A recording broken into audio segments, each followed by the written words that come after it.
Hi friends, welcome back to tech railway. దేశం మొత్తం మీద జనరల్ కోచ్ లో ప్రయాణించే ప్రయాణికులకి రైల్వే శాఖ నుండి ఒక గుడ్ న్యూస్ అనేది అందిందని చెప్పుకోవచ్చు.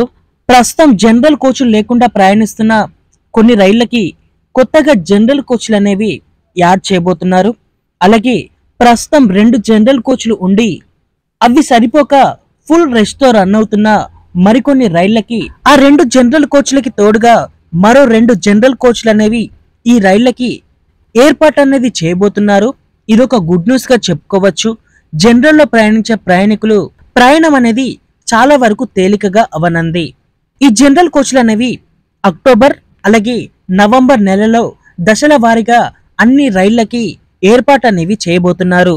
అలాగే మన తెలుగు రాష్ట్రాలలో ప్రయాణించే రైళ్లకి ఏ రైళ్లకి జనరల్ కోచ్లు అనేవి పెరగబోతున్నాయో ఈ వీడియోలో తెలుసుకుందాం. ముందుగా కాకినాడ పోర్ట్ నుండి లింగంపల్లికి ప్రయాణించే గౌతమి ఎక్స్ప్రెస్ ఈ ట్రైన్కి కూడా 2 జనరల్ కోచ్లు అనేవి కొత్తగా పెరగనున్నాయి. అలాగే మరొక ట్రైన్ వచ్చేసి కాకినాడ పోర్ట్ నుండి భావనగర్ మధ్యలో ప్రయాణించే ఎక్స్ప్రెస్ ట్రైను. ఈ ట్రైన్కి కూడా 2 జనరల్ కోచ్లు అనేవి పెరగనున్నాయి. అలాగే మరొక ట్రైన్ వచ్చేసి సికింద్రాబాద్ గూడూరు సింహపురి ఎక్స్ప్రెస్. ఈ ట్రైన్కి కూడా జనరల్ కోచ్లు అనేవి పెరగనున్నాయి. అలాగే మరొక ట్రైన్ వచ్చేసి సికింద్రాబాద్ నుంచి హౌరాకి ప్రయాణించే ఫలకునామా ఎక్స్ప్రెస్. ఇది అత్యంత రష్ గా రన్ అయ్యే ట్రైను. ఈ ట్రైన్ లో జనరల్ అనేది చాలా ఇరుగ్గా ఉంటుంది. ఈ ట్రైన్ లో జనరల్ లో ప్రయాణించడం చాలా వరకు కష్టం. ఈ ట్రైన్ కి కొత్తగా 2 జనరల్ కోచ్లు అనేవి యాడ్ అవ్వబోతున్నాయి. అలాగే మరొక ట్రైన్ వచ్చేసి హైదరాబాద్ నుండి విశాఖపట్నం మధ్యలో ప్రయాణించే గోదావరి ఎక్స్ప్రెస్. ఈ ట్రైన్ కి కూడా కొత్తగా జనరల్ కోచ్లు అనేవి అందుబాటులోకి రానున్నాయి. అలాగే మరొక ట్రైన్ వచ్చేసి కాకినాడ పోర్ట్ నుండి సాయినగర్ షిరిడీకి ప్రయాణించే ఎక్స్ప్రెస్ ట్రైను.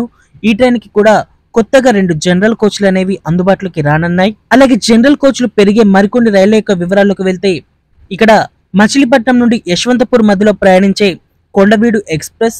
ఈ ట్రైన్ యొక్క జనరల్ కోచ్లు కూడా పెరగనున్నాయి. అలాగే మరొక ట్రైన్ వచ్చేసి మచిలీపట్నం ధర్మవరం మచిలీపట్నం ఎక్స్ప్రెస్ కి కూడా ఇక్కడ జనరల్ కోచ్లు అనేవి పెరగనున్నాయి. అలాగే జనరల్ కోచ్లు పెరిగే మరొక ట్రైన్ వచ్చేసి కాకినాడ పోర్ట్ నుండి లింగంపల్లి మధ్యలో ప్రయాణించే కొక్కనాడ ఎక్స్ప్రెస్. ఈ ట్రైన్ కి జనరల్ కోచ్లు అనేవి అందుబాటులోకి రానున్నాయి. అలాగే మరొక ట్రైన్ వచ్చేసి సికింద్రాబాద్ నుండి భువనేశ్వర్ కి ప్రయాణించే Visakha express. Train number 17015 17016 Visakha express. ఈ ట్రైన్ కి కూడా జనరల్ కోచ్లు అనేవి పెరగనున్నాయి. అలాగే మరొక ట్రైన్ నెంబర్ వచ్చేసి 12759 12760 హైదరాబాద్ నుండి తాంబరం మధ్యలో ప్రయాణించే చార్మినార్ ఎక్స్ప్రెస్. ఈ ట్రైన్ కి కూడా జనరల్ కోచ్లు అనేవి పెరగనున్నాయి. అలాగే మరొక ట్రైన్ నెంబర్ వచ్చేసి 17221 17322 కాకినాడ పోర్ట్ నుండి లోకమాన్య తిలక్ టెర్మినల్ కి ప్రయాణించే ఎల్ఎంటిటి ఎక్స్ప్రెస్. ఈ ట్రైన్ కి కూడా జనరల్ కోచ్లు అనేవి పెరగనున్నాయి. ఈ పెరుగుతున్న జనరల్ కోచ్లు అనేవి అక్టోబర్ నవంబర్ ఈ నెలలలో ఇక్కడ ప్రజలకి దశల వారీగా అందుబాటులోకి వస్తాయి. ఓకే ఫ్రెండ్స్, ఈ రైలు యొక్క జనరల్ కోచ్లను పెంచడం మీద మీ అభిప్రాయాన్ని కామెంట్ చేయండి. అలాగే మరి ఏదైనా ట్రైన్ కి జనరల్ కోచ్లు అనేవి పెంచితే బాగుంటుందని మీరు అనుకుంటున్నారో ఆ ట్రైన్ పైన కామెంట్ చేయండి. మరిన్ని రైల్వే అప్డేట్స్ కోసం మన ఛానల్ ని ఫాలో అవ్వండి. Thank you for watching. Have a nice day.